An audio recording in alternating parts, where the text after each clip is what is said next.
On Perspective this week, we're trying a different take on digging up the past. Rather than political muck raking, we're sifting through a rich vein of archaeology. Over the past 4 years, Dr Rachel Crellin has been leading a team which has been uncovering fascinating historical artefacts from a burial mound at Berk, just south of Kirk Michael. There's still a lot of post-dig material to investigate, but already some exciting new discoveries have been made. So why does all this matter? I spoke to Dr Crellin on a fairly windy dig site and began by asking why they chose this site. The OS map and the original records for this area record there as being 3 burial mounds, and we did a geophysics survey over the whole of the top of the hill and selected this one to dig, which we started doing in 2017. And we came back in 2018 and 2019, and then we were disrupted for 2 years by the pandemic, and now we're back again in 2022. The other 2 burial mounds we've actually done more geophysical survey on and flown a drone over the top of in the very dry summer of 2018. And we don't actually think they are burial mounds anymore. We think they might be a later feature, possibly an Iron Age enclosure. But the burial mound we've got, if we imagine kind of the top of the hill to begin with, the first kind of action that we have in relation to it being a burial site is the digging of a great big pit that cuts into the earth. And at the bottom of that pit, a body was placed surrounded by a bracket of stones on 2 sides, and that's the body that was associated with the absolutely incredible jet necklace that people might have seen pictures of, and a matching bracelet as well. So over 130 beads that came out of the bottom of there that are absolutely stunning, the first of its kind from the Isle of Man, and a kind of necklace that we see in other parts of Britain and Ireland as well. And that was last year's? That was 2019 that came out, yeah. Effectively last year because we weren't here for 2 years because of the pandemic, but yes. So over the top of that burial appears to have been marked with a post, and then we have a pause, and that pause could be a day or it could be 100 years or 200 years. We can't tell yet until we've done the carbon dating. But over the top of the big pit, they build quite a wide and shallow mound over the top of it. And as they're building that, they include additional burials that are in upturned pottery vessels inserted into that layer. There's then a pause, and again, that could be a week or a day, or it could be several hundred years, something we'll unravel afterwards.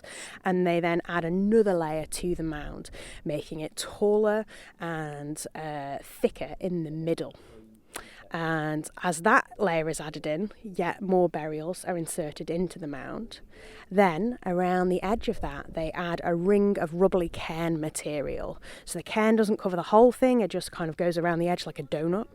And large blocks are placed discontinuously around the edge, and they're mostly Manx group slate. They then go back into the mound and they insert a kist that contains a pottery vessel and an under 2-year-old.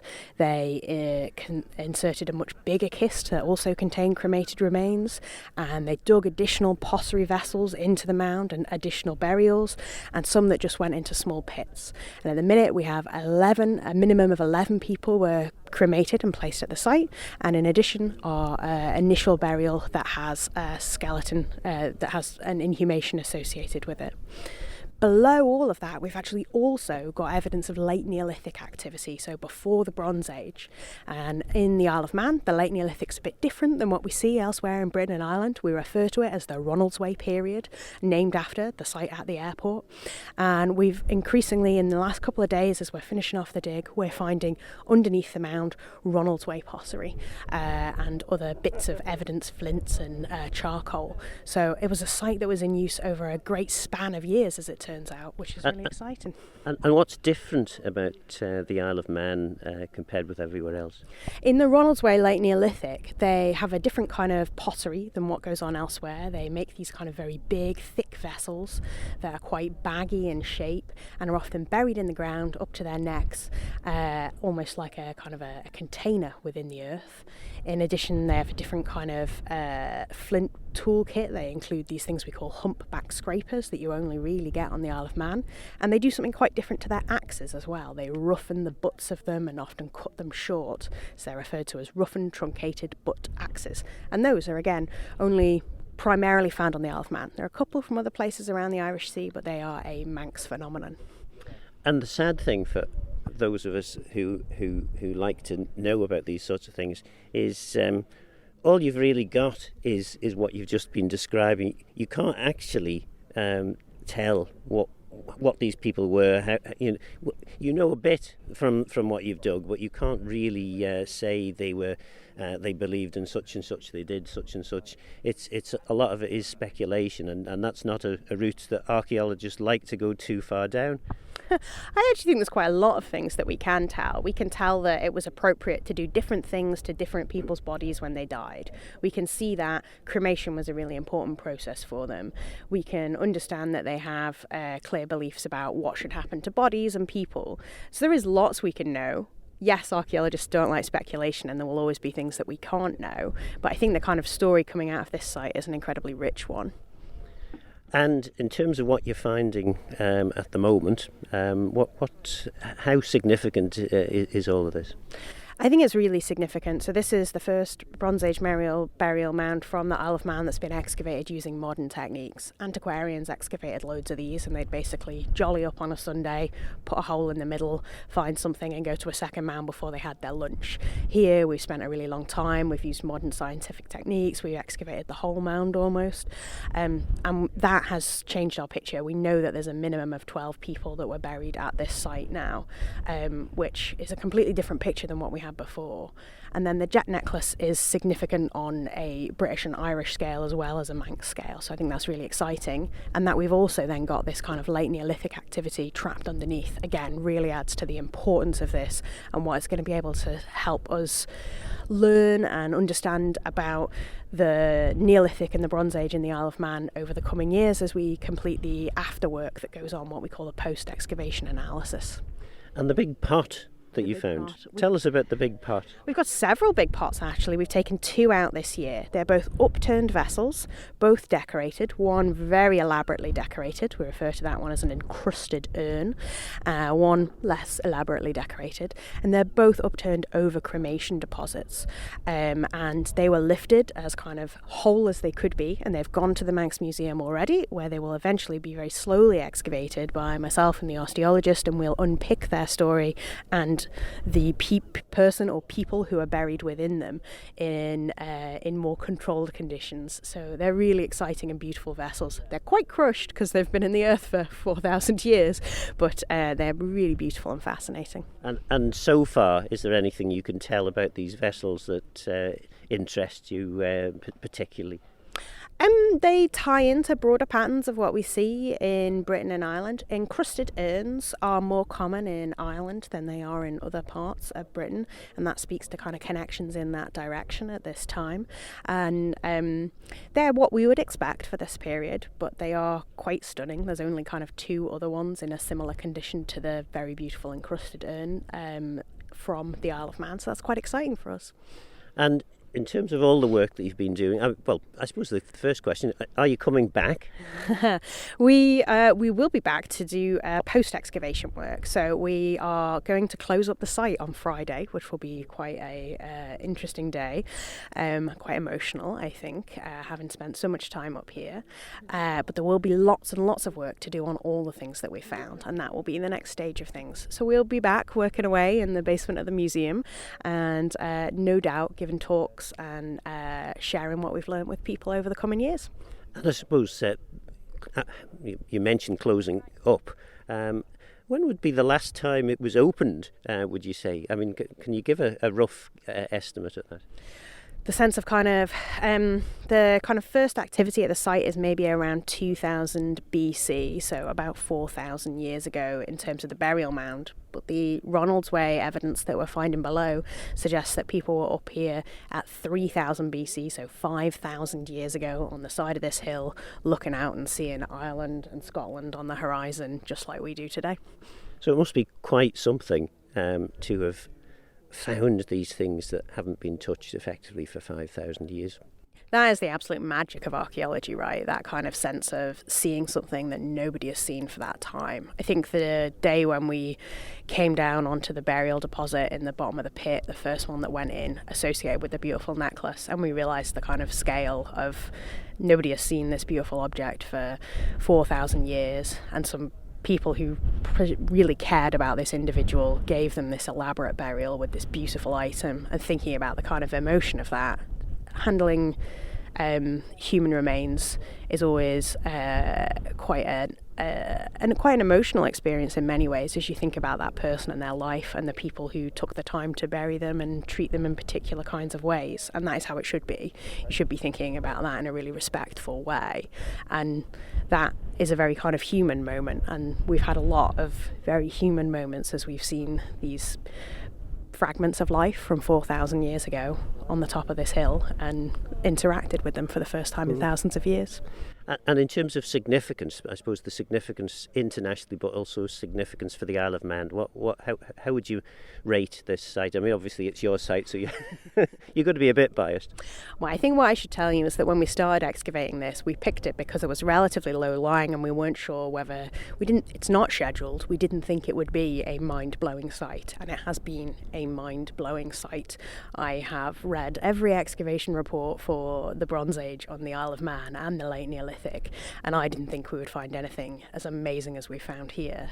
And it's also helping us, so it's amazing for the Isle of Man, but it's also of significance more widely for Britain and Ireland. And myself and my co-director, Professor Chris Fowler, regularly talk about the site at conferences with experts from elsewhere who are equally excited by the things that we found and the stories that we can tell from it. So it's a really, really exciting site. And you've got a great team here, all volunteers or some pressed hands? All volunteers in one sense. So we have students from Leicester and Newcastle who are completing their fieldwork component. Some of them have been with us for 2 weeks, some of them have been with us for 4 weeks. And then we've had a massive team of local volunteers. Some of them have come every single day to dig with us, and others of them have been up maybe for a day or a couple of days or 1 day a week. So a really varied team of people getting to have a go at archaeology and learn the kind of key skills that you need to be able to be an archaeologist. And in terms of finds, obviously the big stuff is the stuff that attracts most attention. Any smaller things that you've found that you think that this is really exciting or worthy of merit? Everybody talks about the necklace, and it is beautiful, and the pottery vessels are really impressive too. I actually, as an archaeologist, I really like the kind of small stories of sequence. So there's a kist that we've excavated this year, and we can see that they built the kist and they inserted a complex set of different layers of floors, and then the kist sagged over and they went back in and reinserted stones to prop it back up again.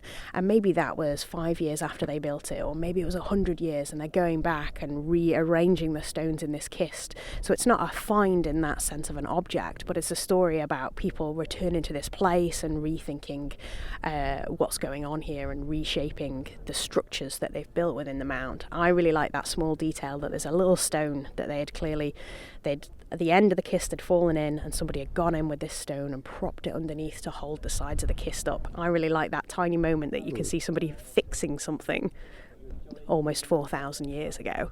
So a strange find for your what's small and good, but yeah, to me that's a neat story.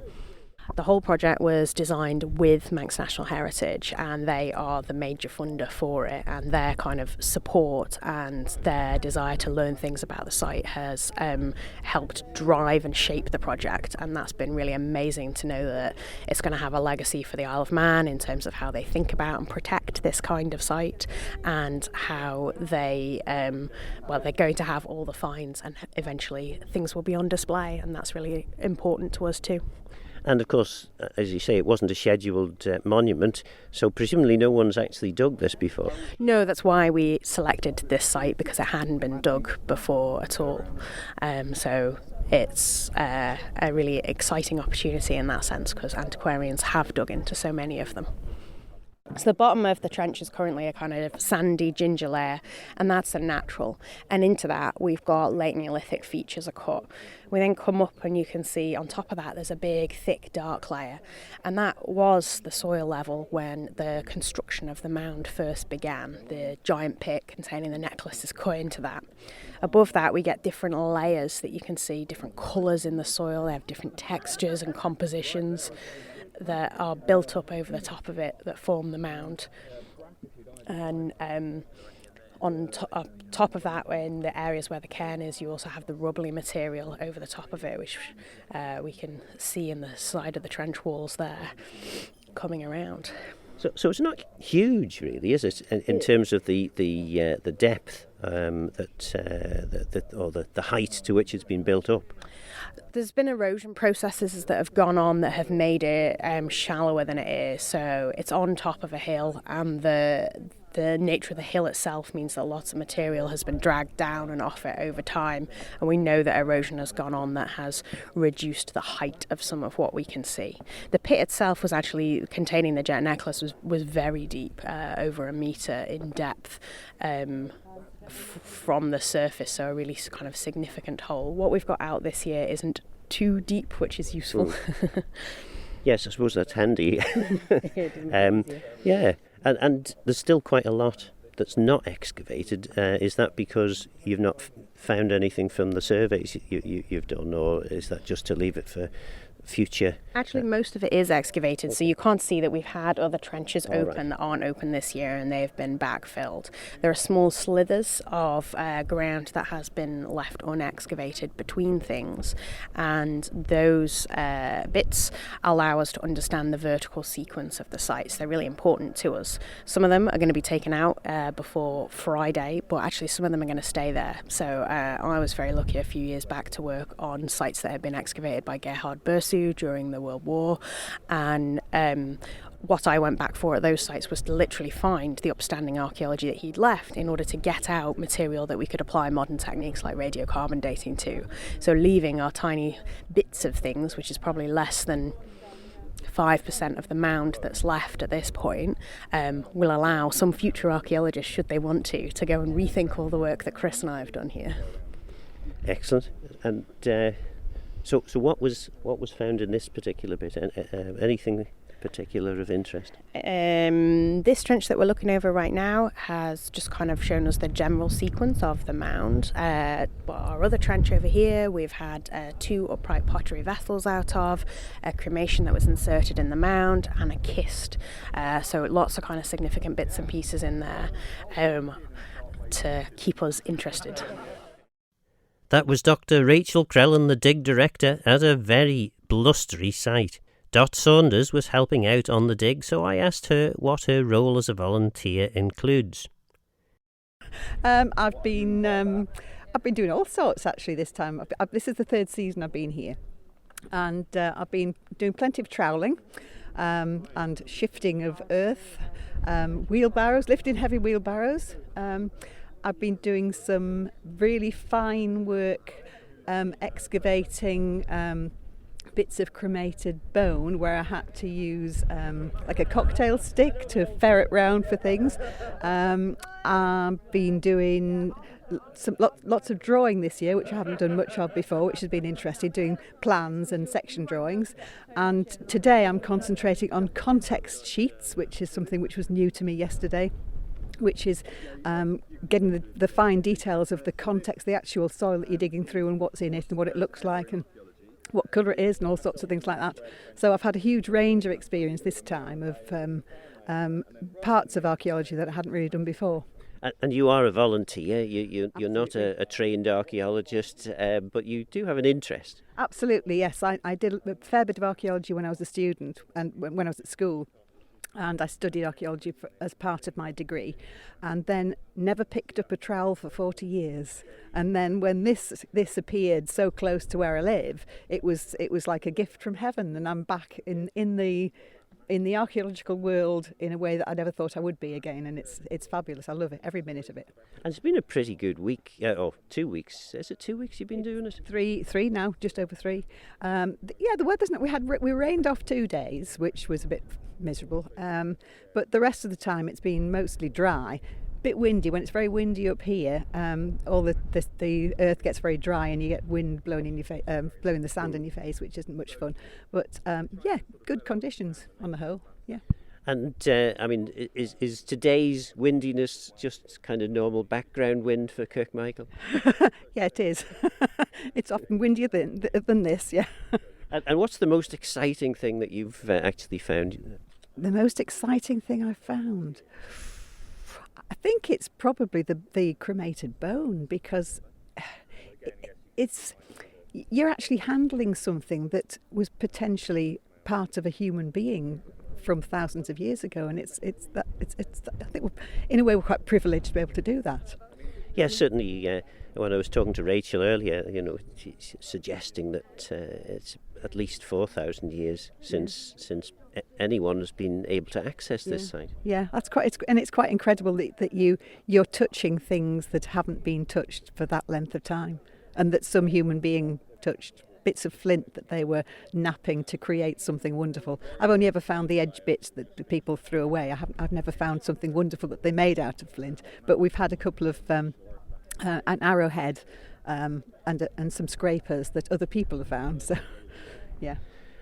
And are there ever, you never thought of any sort of Indiana Jones moments that maybe if you lift this particular stone up, the whole hill will disappear and you'll go rolling down into a dark chasm? No, but you always think, if I lift that stone or if I move that trowel, I might find something really exciting. That's always there. But no, we're not expecting Indiana Jones moments. That was Dig volunteer Dot Saunders. No exciting tunnels or vast hidden temples full of traps, but plenty to be excited about at the Berk archaeological dig. Alison Fox works for Manx National Heritage, which has supported the dig. In terms of what I tend to do, which is recording people's stories, people often say, it's a shame you hadn't come 50 years earlier. But actually with archaeology it's the other way around, isn't it? It's a shame 50 years ago they hadn't waited to have the technology that we've got now. I think that's a really good point about this particular project, is that as well as the fantastic discoveries that Rachel and Chris have been making at Berk, they've also looked at the existing holdings in the Manx National Collections in the Manx Museum that were found, over 100 years ago, and they've applied modern scientific techniques to those. So we're finding out more about the people from those excavations as part of this project. So it's not just about this mound, it's putting it in the context of the whole of the island and how the island fits into the wider scheme of things. And this is quite exciting. Well, certainly Rachel, who we've spoken to earlier, is excited. Are you allowed to be excited by this? I think so. I think if I'm not allowed to be excited, I'm definitely in the wrong job. I think it is amazing. I think when you've been involved in archaeology, I think you've always got it in your head that the excavation is the middle part, if you like, of the technique. So there's a lot of research that goes on before a spade is put into the ground. There's the excavation, and then it's once everything's out, right, well, that's the time, to learn about all these fantastic things that have made and really start to pull those stories together and tell people more about, we've found these magnificent pots, but who was in them? How many people were in them? Male, female, child, adult, what similarities do we have from this part of the island to other parts of the island? So the next post-excavation phase is just as crucial and to some extent more exciting as well than this phase, because you start to put the metaphorical flesh on the bones, I guess. And again, this site wasn't actually registered as of any significance. So how was it found, and are there numerous other sites all around the island that are just waiting to have protection or work done on them? Certainly this particular site was chosen because it has had no real disturbance in the past. It's one of quite a few sites that we think of this sort of period, so the Bronze Age, but they have been marked on old maps. So the Ordnance Survey maps of the 1860s, 1870s do show what's known as tumuli or tumulus, monuments.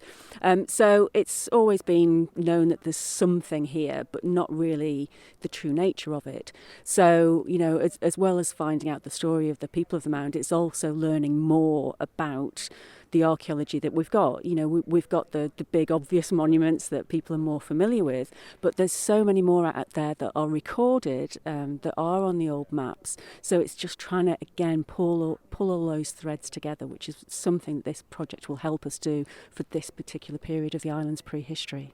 And of course, if money were no object, it would be fantastic, wouldn't it, to be able to go around the island and actually find and properly record all the sites that do exist, do some proper surveys so that you actually understand what is beneath the ground, because there's a wealth of heritage still waiting to be discovered. There really is, and it's not necessarily all about digging and exploring them. We've found, even in the past 20 years or so since I've really been involved in archaeology, the scientific techniques have advanced so much now. So there needs to be a lot to be left in the ground for future archaeologists to look at, but also for people just to, walking our fabulous Manx landscape, just to enjoy, just to see and enjoy. Not everything has to be explored by excavation, but by doing limited excavation, it really helps us understand these particular periods of Manx life. So next steps as far as Manx National Heritage is concerned with regards to this particular site? What we'll do is we have the all the finds from the excavations now in the museum, and we'll look at a potential post-excavation project with Rachel and Chris and the two universities. Obviously, Manx National Heritage has been involved from the start, so we want to, continue that relationship. So we'll look at the best plan now for what's been found, and hopefully, it needn't take too long, maybe hopefully in the next 2 or 3 years we'll have the complete story of this amazing monument at Berk. Because that's one of the sad things occasionally with these sorts of things is everything starts off, the excavations are done, and then potentially years go by before we actually get to find out what the conclusions of the finds and all the investigations were. I think certainly planning at the start of an excavation really helps. You've got to be realistic about the time and the expense that's involved in excavation. You're essentially destroying a monument by taking it away layer by layer, so you need to make sure you're going to do that properly and you're going to do it justice. Also, you never know what you're going to find, so a project that perhaps was due to take 2 seasons of digging might turn up something amazing, and it might actually need 5 seasons of digging. So it's you can do as much planning as you like, but sometimes things like a global pandemic intervenes and things take a little bit longer. But I think nowadays in archaeology, archaeologists are very much more aware of the need to plan from start to finish. So it's not just going in and getting the stuff out. It's about the complete project, and that's what this project has been a really good example of. And in terms of a taxpayer that may be listening in and thinking, what are they doing, spending all that money on such and such? Actually, this is, well, first of all, it gives us a far better understanding about who we are, but also in terms of the, if we must look at things purely from an economic point of view, this is putting the Isle of Man on the map, really, isn't it? It's certainly putting the Isle of Man on the map, and the more we go into the post-excavation project, the more and more that will happen. I think a lot of the funds that M&H have been putting towards the project have come from our trustees' charitable reserves. But I think, we're all so proud of living on the Isle of Man that the Isle of Man's full story deserves being told, and by excavating and doing projects like that, that's how we really get to grips with it. And that's really, I think, how we tell that we had influences from elsewhere, but we always had this Manx twist. We've always been, our own place, with contacts with other places, and it's projects like this and other excavations that have shown this time and time again. That was Alison Fox from Manx National Heritage explaining the value of this work. After the break, we'll hear from digger and heritage promoter John Shakespeare. John Shakespeare has been a very active participant in archaeology for several decades and has done a lot to promote the heritage and culture of our island. I spoke to John at Peel Castle and asked him why the castle is so important to him. I think, as we know, that the last ice age in the Isle of Man was sort of 15,000 years ago, and because of that we say on the Isle of Man we've got 10,000 years of history, and we know we've got 6,000 years of history on this castle from what we've excavated during the time that I was involved in excavation. So this St Patrick's Isle tells the history of the Isle of Man in one place. So in terms of Peel, I mean, you've been very actively engaged in archaeological digs in the castle. How did that? How did you get involved with that? I think because we moved here and I hadn't got a job, I just heard about the excavations. I've been passionate about castles my whole life, and I don't know if it's different for you because you were born here, but the first time you drive over the hill and see the castle in front of you, it's an incredible sight. So as soon as I was here in the early 84, I just came straight down and said, and they were advertising for volunteers to get involved. And so I did that. And I think the first year we had that Easter where it was open, and that we had the snow come down. Climate change, all a bit different now. And so I just got stuck in. And I have to say, Phil, it was the happiest years of my life to this day. Never bettered. In terms of the dig, then, I mean, again, I would imagine most people's knowledge of archaeology, maybe this is showing my age, would be from watching Time Team on Channel 4. Maybe some people would have a little bit more of an idea, but why is it so important?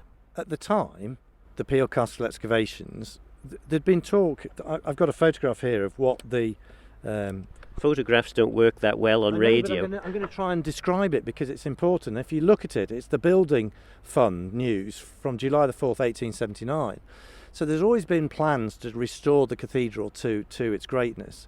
And I think the excavation started to try and find out the military relationship with the ecclesiastical relationship, the church. And when they started doing some exploratory work, they just found this massive richness of archaeology, and also that some of the structures. I mean, we're sitting in Peel Castle today, and the museum are finally, looking at it and actually doing some really good building and conservation work. So well done to them. And of course, the castle needs ongoing work. And that was also a process of what was being looked at, particularly the north wall of the cathedral. So it was a chance to open up and try and find that relationship what happened from the church. And of course we've got the Chronicles of Man that tell us about Magnus Barelegs arriving 1098 and all that sort of stuff. And Peel Home or Peel Castle has been mentioned through that. So it's a chance to open up and see what's going on. Now archaeology, of course, is destructive. Processes change as well, and we can if you mention isotope analysis later on in the interview, we'll talk about how that's changed our potential views, not 100% sure, of what we actually discovered in Peel Castle and wrote about. So we have to have a different view sort of 30 years on. But it's a way of process of finding out through the layers of actually what happened on this site. And of course Peel Castle was much more than the sort of centre of administration for the Isle of Man, wasn't it? So we know that the position of the Isle of Man in the Kingdom of the Isles, or the Sodores. So the Isle of Man controlled, all the way up to the Orkneys and Shetlands and Skye. So its position in the middle of the Isle of Man. And if you look at a map, we're in the middle of Great Britain.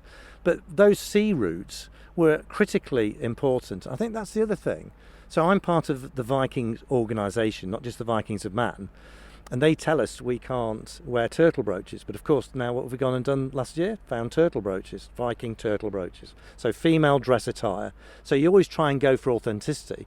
But we've got this melting pot of cultures just passing our door. So that's what makes the Isle of Man really important as well. You mentioned isotope analysis. Tell us about that. Well, science has advanced quite a lot, which is probably one of the other reasons we don't sometimes need to dig anymore, because you've got surveys you can do with magnetometer surveys and seismic surveys and LiDAR. LiDAR's what Dave Martin did. He's found us another 10 sites, I think, on the Isle of Man that we weren't aware of. So there's all sorts of techniques. And LiDAR, how does that work? That's by sending up a camera and taking lots of photographs, pointing laser beams into the ground, so it can actually interpret what's on the ground through trees as well. So that's what's giving us more information through places that are not normally accessible. So cameras go up, they fire the laser beams down at every second or tenth of a second. They're firing beams down, so it gives you a complete 3D mapping of the Isle of Man. So that's been fascinating.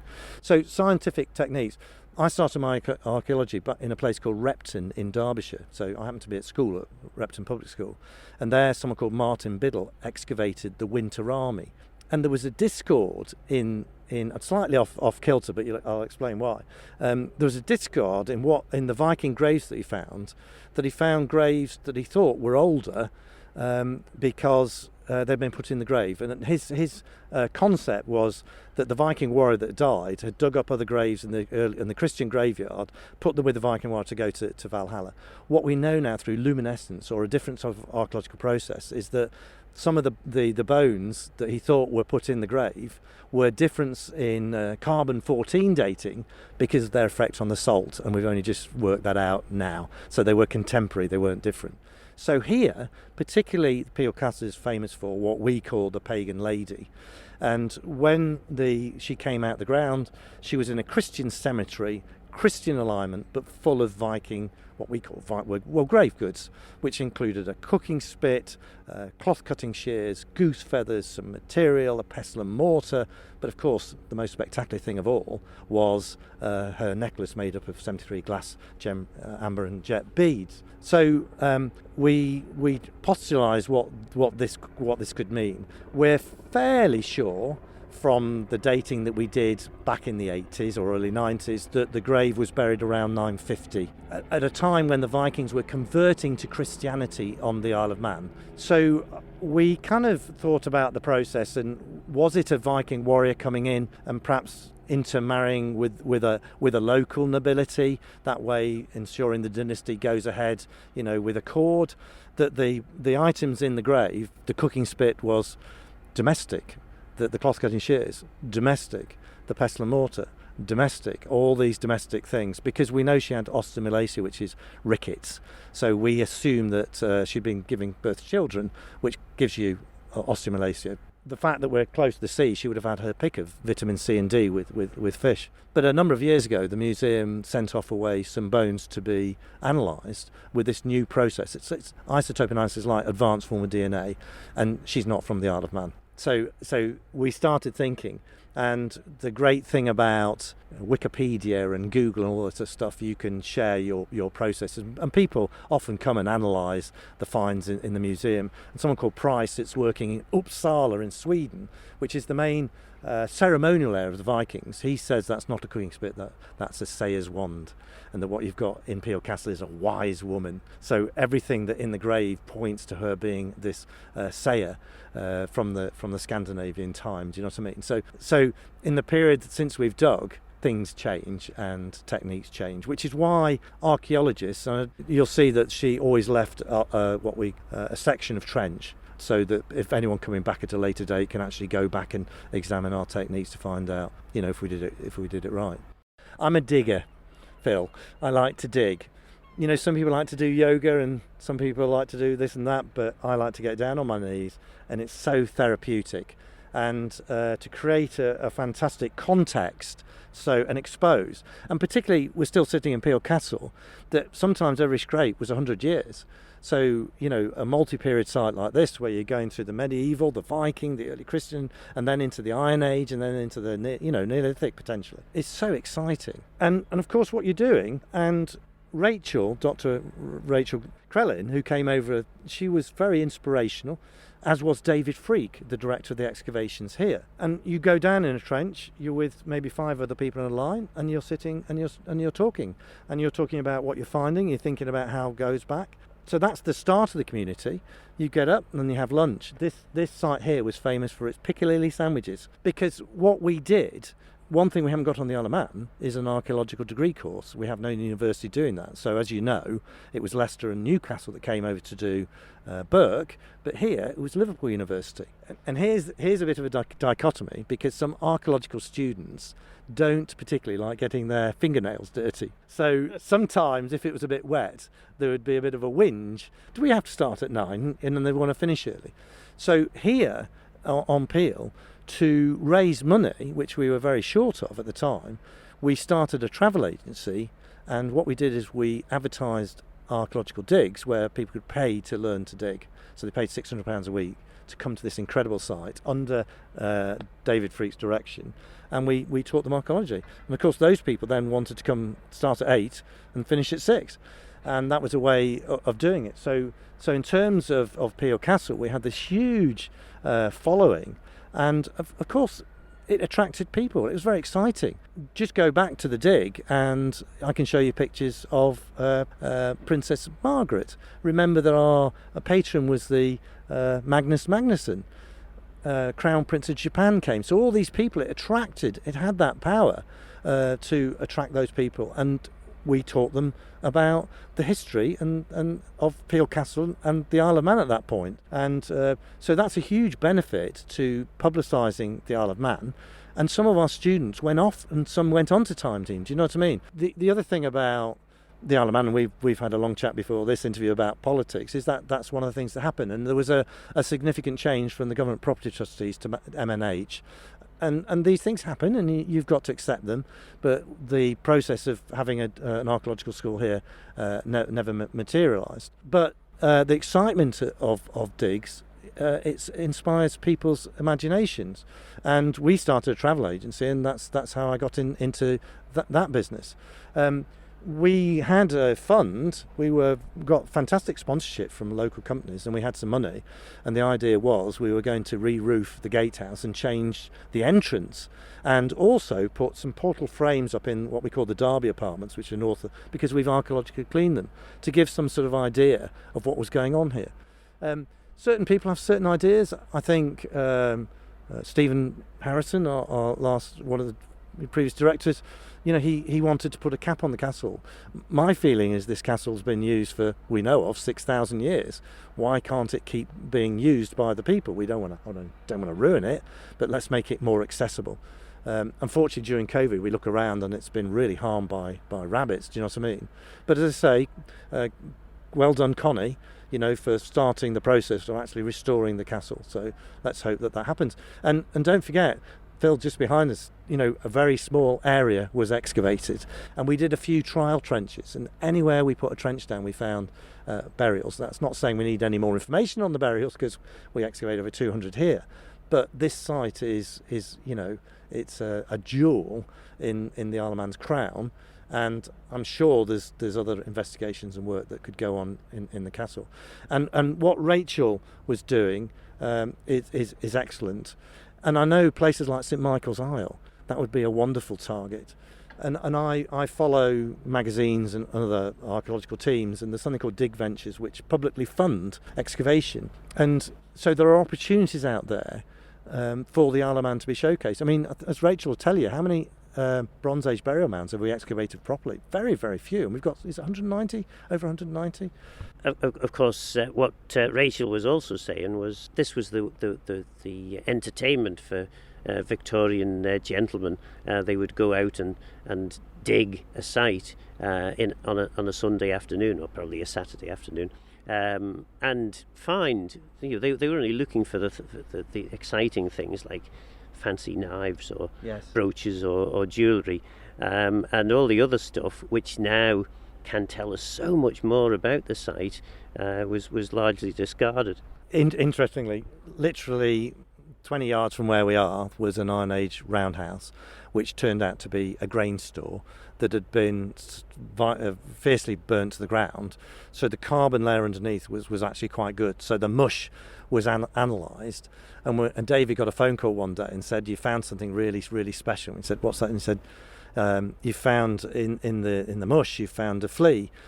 And Dave said, "Well, fine. What's special about that?" And said, "Well, we can't find anything like it anywhere in Europe, and the closest relative to it is actually in America." We thought, oh, we found the link. But here, just below our feet, is the oldest flea ever found in Europe. No one on the Isle of Man could argue that we are living in times of plenty. Finances are tight. So why should Isle of Man government be interested in this? Why do you think funding should be put into projects like this? Well, I think you're aware that pre-COVID, I had several meetings with the government for various departments, tourism, enterprise, and particularly MNH and Edmonds Southworth, because I've been a guide doing sort of serious tour work now for about 4 years, and 90% of my tours are Viking tours. So the very word Viking, not just because of the Isle of Man, but because of what's, let's be fair, what's happened on telly, and the programme The Vikings has stimulated lots of interest. For many years we've been quite Celtic, haven't we? This sort of Celtic feel to the Isle of Man, but actually, 466 years of Viking rule is probably longer than anywhere else. And do we celebrate it properly? I don't think we do, and that's weird, isn't it? Because the land division is the Vikings. Some of the language, the place names are Viking, our laws are the Viking. Do you know what I mean? And some of the structures around are Viking, so we don't celebrate that enough. And that's we embarked on a project pre-COVID where we were looking at building a Viking experience, if you like, longhouse and associated dwellings in St John's as a major tourist attraction. So for me, I think, and I think Ranald and the Department of Tourism, they've got this plan now to grow tourism by up to 500,000, isn't it, in sort of 10 years. So how are they going to do that? We need some attractions on the Isle of Man that have that pulling power, and Vikings certainly do it. And I think we need to have some portfolio, not just only places, but some portfolio events on the Isle of Man to help tell us about the culture.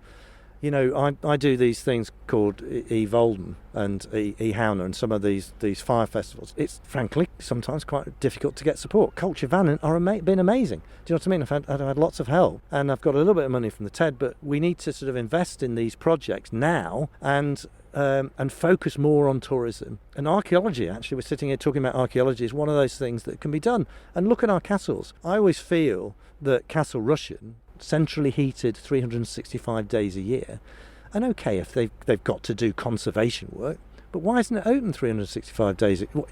I sent an email to our member for tourism because I was walking along the promenade and heard him on the radio, and I think it was in May, saying we're getting ready for the start of the season, and I sent him an email and said the season starts on the 1st of January now. Tourism on the Isle of Man could be extended all year, and that is the expectation. And while we've got this golden period that the euro rate is on a parity with the dollar, every day I'm out with Americans.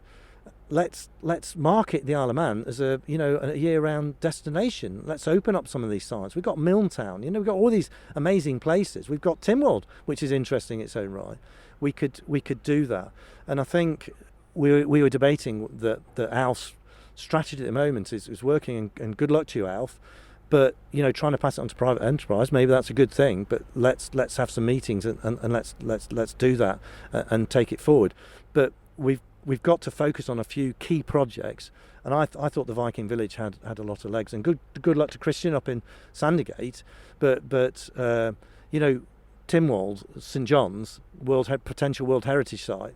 What a place to locate a Viking stroke medieval village with a bit of a theatre, a feasting hall that could take 2 coachloads, because where do we go in the winter? So we could really extend our season that way. And we actually did a feasibility survey, which I think has just got a bit sucked into the ether because of COVID. So it'd be great if we could rejuvenate that. Do you think there's enough in the economic strategy to enthuse you, to encourage you to believe that the prospect of bringing more tourists to the island, celebrating our history, do you think there's enough there? I don't. I'm not quite sure that I've seen that spark that's actually going to encourage people. What we seem to have difficulty is we have this vision. I'm talking about this, haven't we? So, I started here in 84, spent sort of 4 or 5 years on the excavations, came out with all these ideas, and why haven't they been able to go forward in all this time? And here we are having this conversation again, Phil. There's opportunities that are out there, but we've got to enable them. I think I even heard it on your programme talking about working with civil servants. It's not, this isn't right. The attitude's got to be, how can we make this work and take a risk? If we think an idea is good, let's go with it. Let's not be frightened, because unless we do that, we're never going to get anywhere. So do you agree with John Shakespeare? Do you think more government funds should be invested in this, or are these old pots and bones best left in the ground? Could more be done to use our heritage and culture to promote the Isle of Man as a holiday destination, and in more general promotion of the island, so international audiences see much more than just our low tax status? please get in touch with Phil Gorn at manxradio.com and let me know your thoughts and views on the programme. And don't forget, the podcast is available from Manx Radio's website. But for now, I'm Phil Gorn, Gura Mayus and Geishtachrum. Thanks for listening.